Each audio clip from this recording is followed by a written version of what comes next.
So, Todd Malloy, thank you so much for being with me again on Liberate and Love Your Authentic Self. I'm excited to have you here for this special edition, this Ask the Author series for Time to Rise.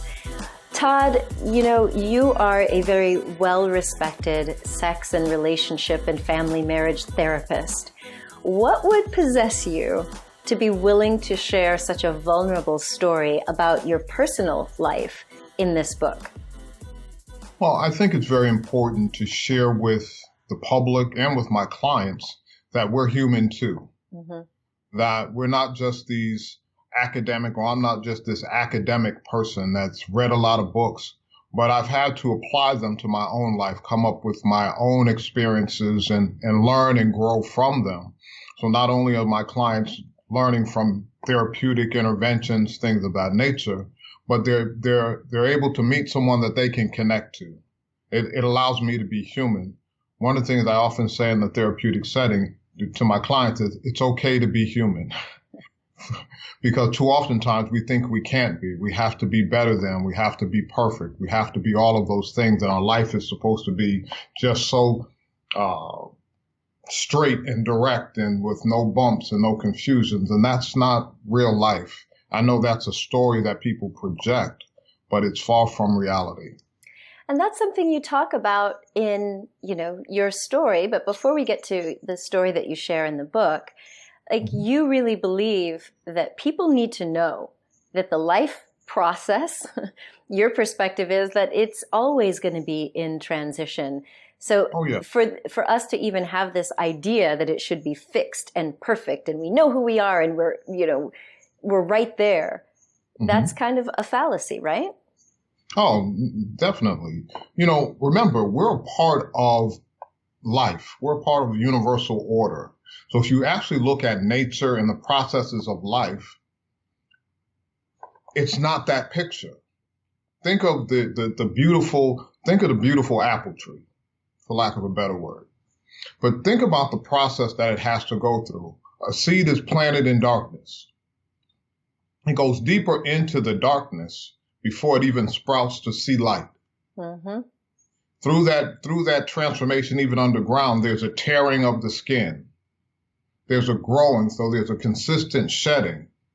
So if you think about that process that it has to go through even before it breaks ground, and then the twists and the turns and the wind and the rain and all of these things that are created to cultivate that beautiful piece of fruit, actually our lives are not different. That's a natural order of life. Yeah, that's a beautiful... Right. And us being a part of life, we would follow that natural pattern. Exactly. That's a beautiful analogy. And I love the way that you kind of just put it out there like, hey, we don't have to be perfect. This is a work in progress. Mm-hmm. But to get to something that you shared in the book, so in Time to Rise, your chapter is called Rise and Shine. And you really paint a very vivid picture of what you had to overcome in terms of stereotypes. So I'd like to start there because I think many of us do try to live up to images, right? Like you just talked about, we try to be perfect and we try to project an image. Yes. But it's really hard to overcome the images that are projected on us. So talk to me a little bit about the stereotypes that you felt people were projecting onto you and how they experienced you as a young child. Well, you have to think, by seeing me, you can kind of tell I'm African American. Yeah. And born in the 60s, just before the dissolving of Jim Crow and all of those things. And the mindset of the people. And even if you look at today's modern day society, as wonderful as it was to have President Obama as the president of the United States, if you look at some of the offenses that were projected towards his wife, to his family and so forth, kind of gives you a small indication that many things haven't changed to some degree. But being African American in the 60s, male, being fairly large, you're either an athlete or a criminal. Being raised by a single parent mother who had a 9th grade education, really doesn't create an environment that says that, or from a societal perspective, that you're going to do well, that much is expected of you. So here it is, a woman being divorced in the 60s in the United States didn't look at, oh, poor baby, you're not going to be any good, and so forth. Other women didn't want you to come to the parties because they put you after their husbands, and you're all of these things. So you have in the 60s, you have a woman with a ninth grade education, raising her kids, didn't want to be on welfare, lower socioeconomic situation. You have two nappy-headed boys, African-American boys, that are exposed to the challenges of being in a lower socioeconomic situation. So from a societal perspective, people looking at poor baby, they're not going to be worth much, they're not going to do much, you can't expect much from them. And if you take on those personas or allow them to, and as we've shared before, create a tapestry for you that doesn't include you, but they project on you and you follow that, causes so much emotional distress, disappointment, and disillusionment throughout life that unless we are intentional about who we are and really tap into who we are, I don't know that we'll ever be authentic, that we can walk in our true selves. Well, those stereotypes, for people who grew up in various parts of the country, there are these expectations based on where you grew up, or even not just the color of your skin, but the way you speak. Now, in your experience, you did not let those stereotypes limit you. And the way that people looked at you coming from, a single family home, and you were, as you said it, your words, not mine, this nappy-headed kid, you decided to go beyond that. Now, what is the difference? What do you think at the very core of us defines the person who's going to defy all of those stereotypes about where they came from and what's possible, and someone like you that went on to get this higher education, you're running your own company, you're really out there in the world? I think that I look at it kind of spiritually. I believe that there's been something placed in us, all of us. Before you were formed in the womb, I knew you. That when you were born, that there was a purpose, there is destiny. That's what I believe. And it's for us to tap into that space. Now, I think that it is important to have it cultivated. I think it is important that people speak into our lives. However, it doesn't always necessarily have to be someone a perfect script, someone sitting down mentoring to you, but it's looking for a sound that resonates with you. All of the things that we went through. My mother said something to me I'll never forget, that you are not defined by the 6 blocks that you live in. So when I looked at my environment, okay, I could have been consumed to it or recognized there's something bigger, there's something greater. I can tell you, just as a kid, as I was looking at my environmental factors, as I was looking at different situations and the drama of not having a father around, I knew life had to be better than what I was experiencing. In my gut, this is not something that I want to be comfortable with. No different than when I smoked my first cigarette when I was about 11.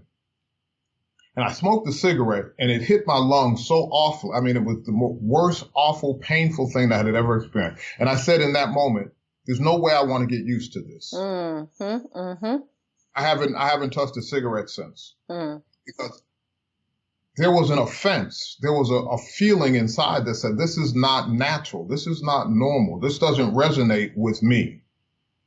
So it caused me to say, okay, if there is something else, I have to pursue it because what I have is truly not enough. And the only one that's going to change that is me. So if each of us then, as you're saying it, we have some spiritual gift or some experience that we're meant to live, you talk in the book about these keys of victory. How do we tap into those keys so that we overcome whatever's going on the outside world to tap into that inner purpose? Well, we tap into it by understanding our testimony, understanding that there's really no such thing as failure. that each experience that we have is a lesson. Now, it may not always feel good, taste good, but there's something in it for us to glean, to take beyond. So, I have shared with clients that have been sexually assaulted, molested, things of those nature, which is an awful thing. However, you're not a victim, you're victorious. In that situation, you survived an awful situation. And how do you now glean from that strength? Now, I've been in situations where a lot of different things have happened in that experience, but at the end of the story, those individuals made it out alive. Those individuals are still functioning adults, having the opportunity and the ability to grow and hit heights and achieve goals. So how do we take something that was meant to destroy, but look at it and re-script it such that you see empowerment in the process and glean from that to move you into. And so how do you do that? So how do you do that? How would you do that on a practical level? Like, it sounds really good. Like, yeah, take that lesson, turn it into empowerment. But when someone has been a victim of something, like you said, that's really tragic, that's really horrible, what do you think it takes for us to make that shift in perspective? It's rewriting the mental story that you've created. And the Bible says, be ye transformed by the renewing of your mind. What is the story that you've created as a result of that situation? And is that truly the only option? Is that truly the only story that can be created? So in a very practical basis, I actually have the clients walk back through that process slowly. Now, we actually walk back, and in that, we're seeing the power in that they are actually banishing the perpetrator. In that action, they're going through recreating the story, but reclaiming their power through going back through it, but destroying, to some degree, banishing the offender, to speak to the offender, to visualize what they would like to do to that offender on this side of their healing. And then through that process, they're reclaiming their voice. They're reclaiming themselves and are able to move through this power. I have quite a few clients that I've walked through this rescripting process that have come into a new sense of self and walking in a greater sense of personal value. That sounds pretty profound. And I love the idea that it's re-scripting, like taking back one's power. And one of the other principles that you and I have talked about before, and I really want to come back to it, and it's this idea that you say we have to learn how to be comfortable in the uncomfortable. So talk to me about that, because I think a lot of people who have experienced trauma, who are being judged by external standards, it's really uncomfortable. And how do we get to that point of being comfortable in the uncomfortable? Well, first and foremost, it goes back to recognizing that we're a part of the natural order. If we look through life and we recognize transition is always happening, we're uncomfortable. Think about the growing process. And while you're growing, you're hurting. You sleep. I got a 17-year-old that's growing like a weed. So you sleep. You sleep a lot, your joints hurt, you're uncomfortable, you feel awkward. That's the natural order of life. I even share with clients jokingly, seriously, that, first time we made love is not the greatest experience for many of us. However, but after give it a little while, you finally come up with some skills and it's a lot better situation. But that is a very, very different analogy. You're talking about the growth process versus making love. Now, wait a minute, Todd, because if you think, no, let's take it back. We're both parents here. So I've got, I remember when Sienna was teething. And I used to try to say what you're saying, like, oh, let's just focus on the fact that as soon as she's got those teeth, they're going to be able to really chew into stuff and try to look for the silver lining. But when someone is going through the pain of a painful growth experience, Right. it's hard to see that silver lining. Now, when you talk about something like sex, of course, it's easy to think, okay, this is going to suck for a little while, but I'm going to get better at it, and it's going to be pleasurable. So I don't know that analogy really works for me. But how? Right. But go ahead. But it's the same process. Yeah, I hear Remember, you. things are processes and systems, and skills are transferable. So yes, this is uncomfortable, and yes, I don't like it. It's not as though being comfortable in the uncomfortable means that I'm always going to be laughing and joking. Hmm. But what I recognize is it's not going to stop me. Mm-hmm. I'm still going to go through. This is the natural order of life. I can either complain about it and drag and delay my process, delay my healing by, oh, woe is me, focusing in the negative, or to the point where, yes, it's uncomfortable. Yes, it's painful, but I'm going to move through. The key is when you have the pain or the distress or the emotional uneasiness, is not to allow it to cause you to be stuck. Mm-hmm. It's to recognize this too shall come to pass and acknowledge it. We can allow things to happen or try to make things happen. Sometimes, we try to force our way and everything is bullish. But some things we have to just recognize exist, embrace, and transition through it, if that makes sense. I guess. Yeah, well, I think that's a shift in perspective, and getting to that point of acceptance and being willing to allow something to happen when it's painful is challenging. So when we get back from the break, let's dig into that a little bit deeper, because I think that some of the things that you experienced in your life and the clients that you counsel, that can sound very naive and perfectionistic. But when you're in the midst of tragedy, of loss, of betrayal, anyway, so when we get back from the break, let's pick it up there. All right, excellent. Thank you. Tune in daily to get fired up with insight and inspiration for purposeful living, conscious relationships, and soulful success. You're watching Liberate Your Authentic Self with me, Dr. Andrea Pennington. Check out the live version of this show, where I answer your questions in real time. Visit facebook.com/Dr. Andrea Pennington. In the book, Time to Rise, there are 29 authors who share their personal stories of overcoming challenges. Some of them are pretty serious tragedies. And there are a whole host of skills and insights that can help you on your path to really living a life you love. And today, my guest is Todd Malloy, who has contributed a chapter called Rise and Shine.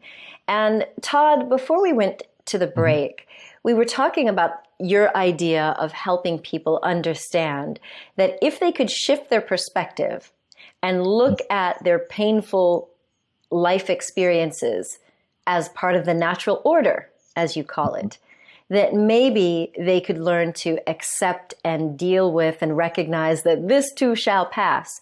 But that is in my opinion, a very mature perspective. And I think for someone who's in the midst of pain, that causes most of us to regress, and we feel like little children. We want to kick and scream and cry and get into that victim mentality. So could you help me just kind of put it into a perspective for someone who is really dealing with either physical or emotional pain or loss? How can you walk us through the process of getting to accept that this is a part of our growth and that we will get through it? Oh, definitely. I have a client, Beverly, who is in her mid-50s. She grew up with a lot of neglect. She considered herself white trash. She grew up in a trailer that had holes in the floor. Her mother was a hoarder, so they had to wade through trash. She was washed and she was bathed in a trash can out in public in front of her brothers. Oh my gosh. She was tormented. She was tormented by kids because she wasn't the freshest smelling girl. She didn't always comb her hair, to the point where teachers abused her and talked bad about her in front of her classmates, things of that nature. So here it is. I have a 50-plus-year-old woman who has very low self-esteem, is angry, who's bitter, who's all of these different things. So in the process of working with her and through this pain is to allow her to give those things a voice. I shared earlier, when we spoke earlier, about people becoming stuck in their emotions. Mm-hmm. And because by design, and I have to take a step back just a little bit, is that we're designed, my perspective, not to connect to self. We're to hear our own voices. Explain that. That's the traumatized, as I say, we're traumatized people. Because when you're a kid, you're supposed to be seen and not heard. When you get a little older, if you can't say anything nice, don't say anything at all. And then when you get older, you have to be politically correct to sustain your socioeconomic situation. And that's basic, not including all of the other isms in life. Mm-hmm. So when do we say as a society that it's okay to connect to self and use your voice to say that I hurt, that I'm in pain? None of those things. It's taught, whether consciously or subconsciously, just to go with the program. You got to go along to get along. So in turn, as we have these emotions, they get locked up inside. They become filters, or as I share with my client, filters through which we see life. That means that now I have a distorted view of life as opposed to a clear view of life. That fair? Yep, that makes sense. Okay. So now what I started with her is to give her a voice to those hurts, those pain, and those anger. So anger, when did you show up? I've always been here. What do you mean that you've always been here? Well, there was a time that, Beverly was hurting, she was in pain, and she needed to survive. And I was her tool to survive. I allow the client, I have her step out of her own character and to give a voice to those emotional spaces. Got it. So now, but in the midst of we talking through that, anger, the emotion, is actually giving you the keys to balance it. I like that.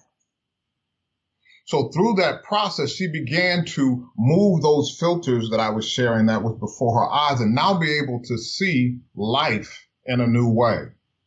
But then as we're progressing through this process and we're dealing with every emotional distress, because anger may be the surface, but then there's shame, there's bitterness, there's all of these things. And each of those emotions have a voice. Where she's journaling and we're talking it out in the therapeutic process. There's a transformation, there's a shift. But it ultimately culminates into now hearing your story and all of the things that you've experienced. At this stage of life, what emotion have you not beaten? No matter what you've carried through life, no matter what pain that you've experienced, what has actually stopped you? There is no hurt, pain, shame that you're going to experience at this life that you have in this phase of life that you have not already experienced. And for the mere fact that we're sitting here talking about it means you beat it.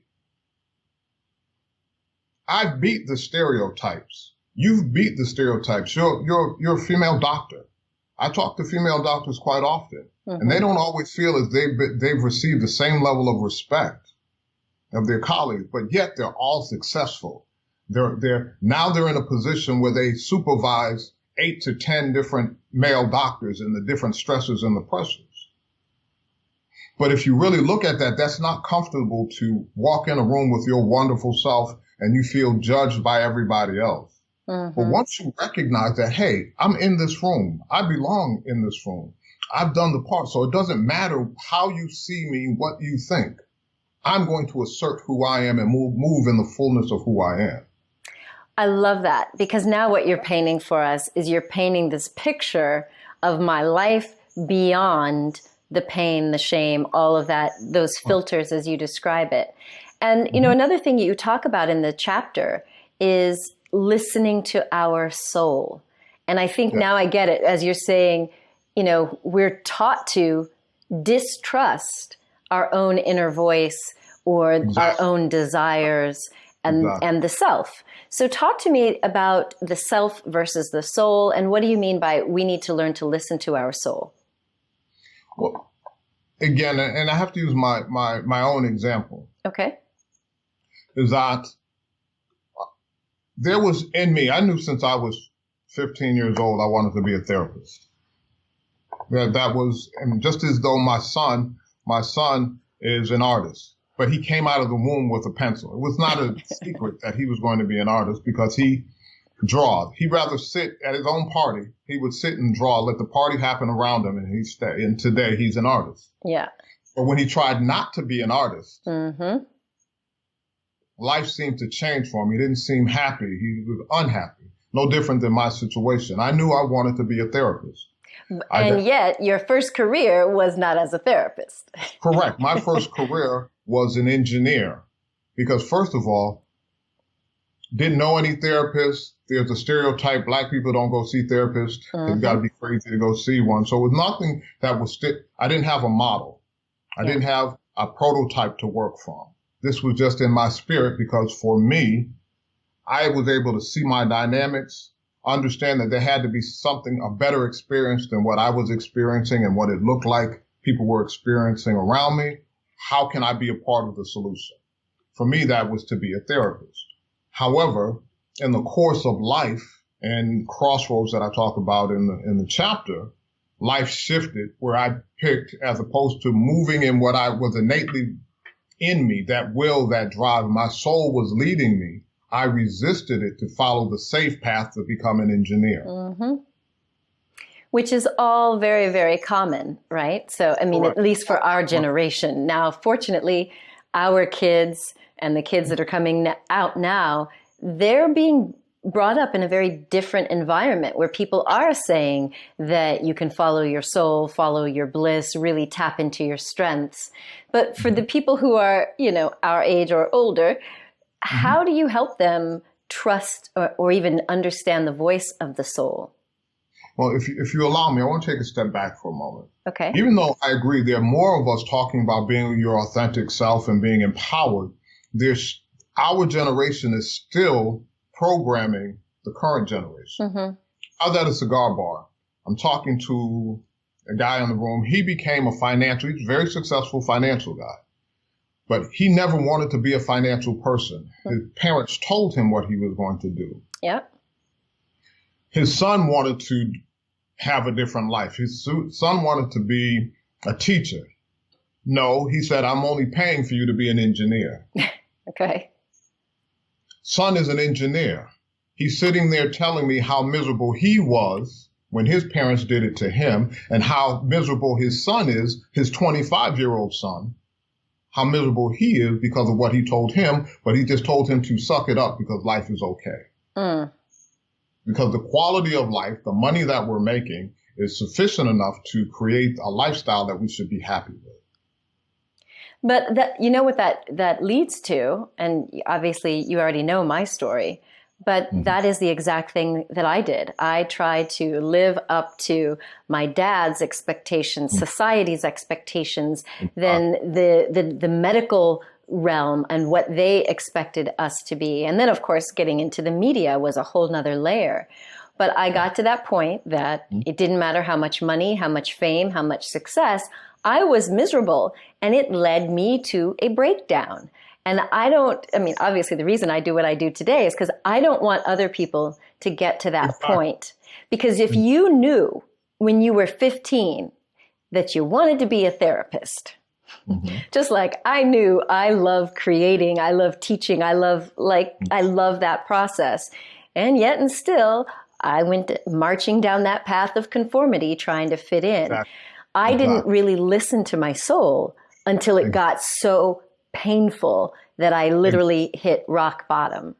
Right. And again, and my story is not much different. Transitioning, I was being pulled to be a therapist, but became a frustrated engineer. And through that process, I've had my own breakdowns. I've had my own twists and turns and ridiculous risks that I've made to find happiness in the midst of becoming successful at what I didn't want to be. And through that pain, there came a breaking point where I can't do this anymore because I'm trying to be the therapist, but function as an engineer.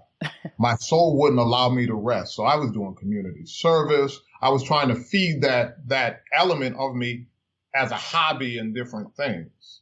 And it just wasn't enough, and got to the point where my inner voice, I won't forget. I was in early 90s. I'm sitting in front of my desk designing a new cell phone. And it was like, I looked at the screen and I said, if I design one more bell and whistle, what does it matter? And my soul said, self said, I can't do this anymore. Mm. And for me, that was the beginning of my full transformation, where I had to glean from my story, my testimony, the pains, the perseverance, the resilience that I had required or developed over the years to now cultivate this and to say, now I have to empower myself to shift the rudder on the ship real hard to change, to create a whole new course of life. Work full time, go to graduate school full time, do clinical work, all at one time. I mean, to the point, to be totally honest with you, my endocrine system shut down because for about a year I lived on Red Bull and 3 hours of sleep. So, I mean, it took 3 doctors, going to see them, 3 different doctors once a week for a year to restore my normal bodily functions and level and balance hormone levels and all of these different things. I mean, it was not an easy transition by any stretch of the imagination. However, for me, it was a life or death, a spiritual life or death situation. I had no choice. Yeah. Now, I had to wrestle through, how do you tell your family, your friends, hey, I'm no longer going to be an engineer. I'm going to be a therapist. And the first person said, my uncle said to me, boy, you won't make any money at this? Right? And then you start to look at yourself as like, hey, what about the investments that I've made? Because not only am I an engineer, I've gotten professional certifications, I'm doing global work. I like the lifestyle that I have, and theoretically, the lifestyle that I have, and if you look at a starting therapist, the money is totally different. Oh, yeah. This doesn't make natural sense. But inside of me wouldn't let me stop. And it's gleaning from the life process. It's gleaning through my hurts and pains and shames and how I've come through them. And hey, I felt this emotion before. I felt disappointment before, 5 years ago, 2 weeks ago, but I'm still here. It didn't stop me. Yes, it's uncomfortable. But if I keep moving through it, life has taught me there's another side. I will smile again. I don't like this situation, but this too will come to pass. That's right. Well, when we get back from the break, I'd really love to dive into this idea that you've also shared about functioning as your greatest self. Because I think this key that you leave the reader with is also really important. So we'll pick it up there when we get back. Thank you. You're watching Liberate Your Authentic Self with me, Dr. Andrea Pennington. Check me out on Instagram at Dr. Andrea Pennington. And now, back to the show. It's pretty clear that when we go through a breakdown, really, there's nowhere else to go but up. Having faced these experiences in my own life with suicidal thoughts and really wishing my life was over, I know how it can be to really have an inspiring image that kind of pulls you out. And so I wonder if you could explain a little bit more about this idea of functioning at your greatest self. You speak about that in your chapter in the book, Time to Rise. Functioning at your greatest self is really about giving yourself a break. Yeah. You know, too oftentimes we're drawn to the negative. We focus on what we don't have as opposed to what we have. And oh my goodness, I've tripped, I fell. Oh my goodness, this paper, I made a grammatical mistake, and we begin to beat ourselves up. However, but actually functioning in my greatest self, actually it was gleaned from me being in corporate America and doing the Six Sigma work and continuous improvement. Such that each day we're supposed to build on what we've learned. That if I came short today, that's fine, not a problem. What we're going to do is identify why, and then the next day carry that knowledge into the next day. So I refine my process. But through the process, it's not expected for us to be perfect. Mm-hmm. So if major corporations can make millions and billions of dollars in an imperfect system, why don't I try to interpret that for myself to apply it to my own personal self such that I can now take myself off the hook, stop beating myself up, and to say, hey, this is a part of the process. No, they're not failures. They're lessons learned. That's what we call them. Corporate America, what are the lessons that we've learned? Okay, hey, I learned not to walk in front of a bus, when it's coming across the road. Okay, so now what it tells me to do, now I have to pause. I have to look both ways while I'm crossing the street, let the bus pass, then I can go. But it's allowing ourselves to be human, to be flawed, to be imperfect, but using it as a stepping stone to get to the next level. So no matter how my day ends up, I'm okay at the end. Now it's for me too, and because I've been being a therapist and thinking, I happened to travel over the most recent holiday, Thanksgiving, and I saw someone that hadn't seen me in 35 years. Mm. And 35 years ago, I said, well, you may not remember this or know this about me, but I'm a thinker. And he said, Todd, you were a thinker at 18. Uh-huh. That's who you are. But what I do is I go through my day. At the end of the day, it's processed through my day. What was I happy about? What was I uncomfortable with? And then what do I glean from that? How can I now take that hurt, pain, shame, disappointment, whatever it is, and now say, what can I learn from it and carry into tomorrow such that my tomorrow is better? The growth process is continuous. There's no point in life where we're going to plateau. Mm-hmm. Because I always share, when things are flatlined, that typically means it's dead. That's right. Stagnant water begins to create mold and smells. So we're consistently supposed to be moving and growing. And by allowing myself to function at my greatest self in this moment and in this interview will be different than my greatest self in the next one. Because this one will allow me to build and do better the next time. Maybe I won't be as nebulous sometimes and zero in on a point. Oh, Todd, quit. See, y'all, now he's picking at me. Oh, Lord. So, that's what functioning in your greatest self is about. Give yourself a break and allow yourself the ability to grow. Mm-hmm. We have the potential to grow, give ourselves permission to be. Mm-hmm. I love that. I love that idea of just accepting our own humanity, giving ourselves a break. It invites in the energy of compassion for ourselves. And I think it also invites in this ability to give other people a break. Mm-hmm. Exactly. Well, one of the other things that you and I have talked about a lot is a principle that you are very excited to share with the world. And that is the importance of being present, honest, and sincere in every moment. And that word moment, it brings me back to what you were just saying, that we've just got to pause, look at where we are right now, take stock of what's going on, draw from our lessons and our strengths. But it's inviting this new idea of being just honest and sincere about what's working, what's not. I mean, tell me a little bit more about this, because I know it's a big, big part of your philosophy. What I work with my clients is really to tap into that inner voice that's been stifled our whole life. That authentic self, that truth. And earlier when we used one of the keys, listening to your soul. And really being in every present moment, what is that inner voice saying to you? And trusting it enough to verbalize your experience and your truth in that moment. And be open to its truth, then move into the next step.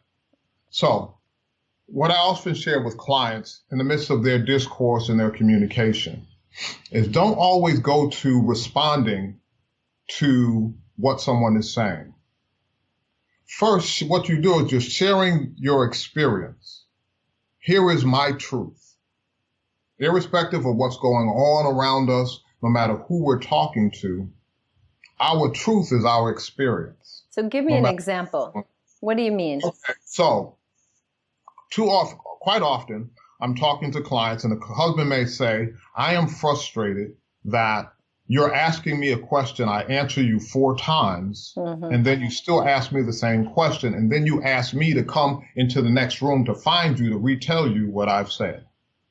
The wife said, the husband is saying, he's sick and tired of me.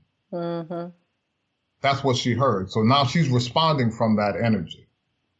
So as opposed to, but by hearing what her perception was, slowing it down as opposed to her just saying, well, F you too. What she said, he said, no, that's not what I'm saying. What I'm saying is about accountability. What I'm saying is, hey, I don't mind doing anything for you, but what is your responsibility in connecting with me and hearing my truth? So about being present, it's about sharing one's truth. Now, in that, and going back to staying in line with, growth and transition and rising and shining, is that, hey, when people saw me, I'm a tall guy. So everyone will see me and say, oh, you should be a basketball player. You're an athlete. And were you a football player and all of these things. But in my soul is like, as opposed to going along with it, no, actually, I'm more the academic nerd dude. I just happen to be big. This is my truth, and I'm not ashamed of it.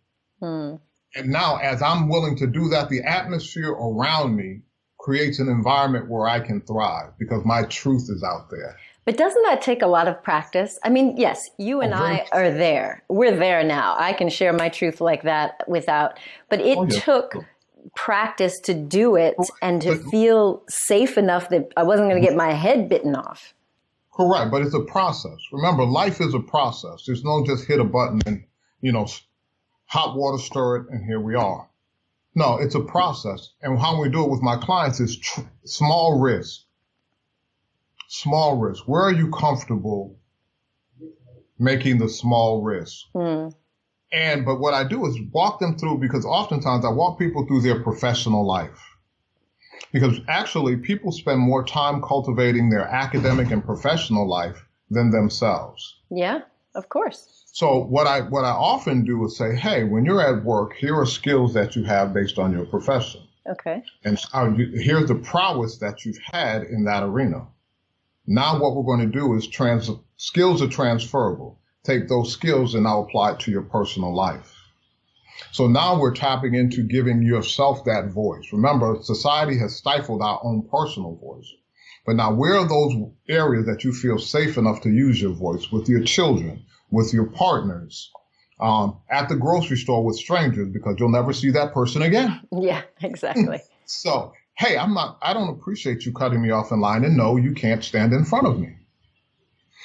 But to get the small wins, because once you get the small wins, connecting to yourself and being present, honest, sincere in every moment, now I'm walking and moving in my truth. And it's like throwing a pebble in the water. Once I begin to walk in my truth, it begins to resonate into every dimension of who I am and begins to change the environment around me. Therefore, I'm cultivating an environment where I can continuously thrive and grow and really truthfully introduce myself to my public, to my partner, so that now I know they want me, not my representative. Freedom is in that, to know that you're accepted for who you are. And even if they don't accept you, you're so comfortable in yourself and in your own truth, their others' opinions don't matter. I love that. So how would you recommend somebody get in touch with that sense of worth if they have just come through a divorce or a bankruptcy, or they've come through some illness or challenge that did cause their outer image to be challenged? Cool. Well, again, the first steps to using your voice is sometimes you have to journal. Yeah. I always encourage clients to journal, to share your truth, to give it a voice, get it outside of you, because as long as it's inside of you, it's stuck. And if it's stuck, you can't move. You limit the flow of energy through your body. So what we do is get it out. We begin to journal. And through that journaling process, And then we read through it. We read through their journals. We process through their journals and now begin to give them a voice. I have a client that had some things to say to the mother, to her mother. And, oh, I can't say it to my mother. My mother's my mother. She's reverenced. She's all of these things because of power distribution, power imbalance. Yeah. However, even though she's an adult, like the mother's an adult, she still sees herself as a 9-year-old kid. However, she began to write her mother's story and she just let it all out on paper. But as she let it out on paper, she felt more comfortable because she doesn't want to talk to her mother in that form or manner, but the message is important for her mother to hear. But through that process, she was able to journal, but now she invited her mother on a girls' weekend away. Where she's processed the information enough to learn to have a healthy dialogue with her mother. And we've role-played the dialogue, we've role-played the conversation, and we've worked with her enough that this is your truth. Your mother may not be receptive or receiving of what you're going to say. How are you going to handle that? But you know what? She said, it's more about me getting it out than any type of response I could get. Yeah. Yeah. I love that about journaling. I love that about the writing process as well. It's one of the things that I tell a lot of the authors that I work with or that I publish, that just the process of sharing your story or writing a book is transformative for you. Like, people think it's all outwardly showing, getting a book out and being recognized as an author. So tell me a little bit about your experience. Like, you've clearly done public speaking, you host your own show, the Man Cave Conversations, but writing, this is your first, group book project, and I know you got several books in you. What has it been like for you to go through the writing process? Well, it's kind of funny you shared what you just stated, because irrespective of me being a therapist and all of these other things, when I began to write, it began to really process my life and my story and what I hope to be my legacy. And it challenged me. It challenged my perspective. It made me see that am I perpetuating family of origin issues? Am I bad patterns that my father created, my mother may have created, or my situation may create it? It really made me take a look at myself and be honest. Therapists have therapists. And I had to go to my therapist and I said, I'm writing this chapter for a book, but it had me started thinking about my own self, made me I had to look at me. Yeah. And so forth. And so it was a great process. There were things that I didn't recognize that were still pent up that I was able to process through as a result of this process. And I'm glad I did, because at the end of it, I recognized that I was able to reframe my story and look at myself and say, hey, I'm not so bad.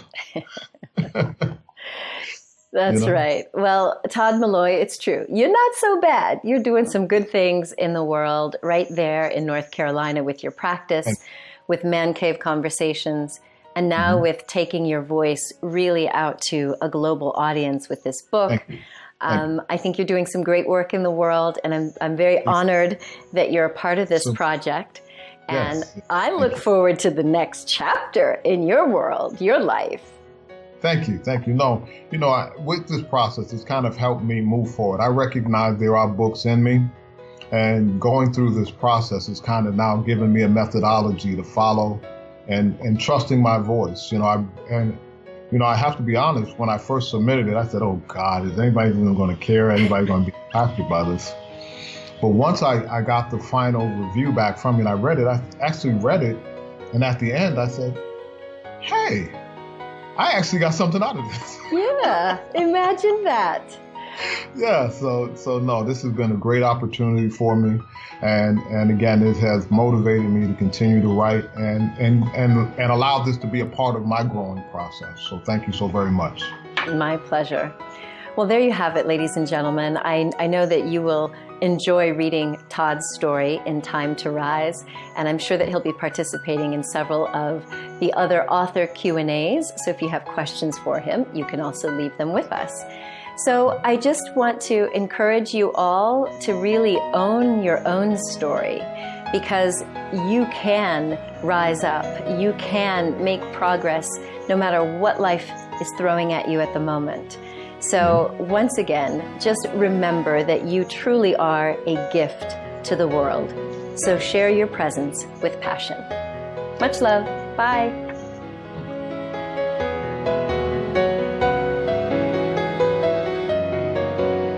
How do you pick yourself up when life knocks you down? Perseverance, grit, determination, resilience.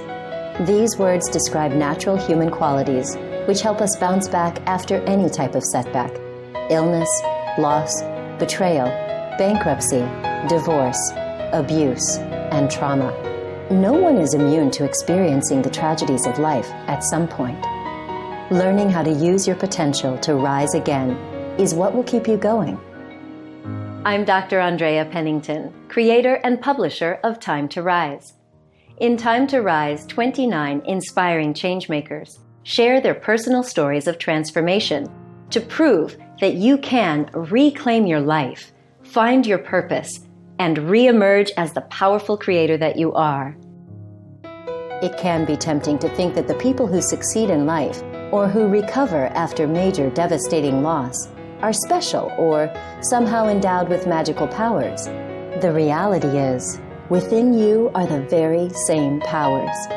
You have the potential to live a life of meaning and purpose in alignment with your values. You have the right and the power to reclaim wellness, live with vitality, and enjoy real happiness. Get your copy of Time to Rise and enjoy free gifts with your purchase. May this book help you reconnect to who you really are. May you find peace and hope. May you claim this moment as your time to rise. Visit timetorise.me and buy the book anywhere books are sold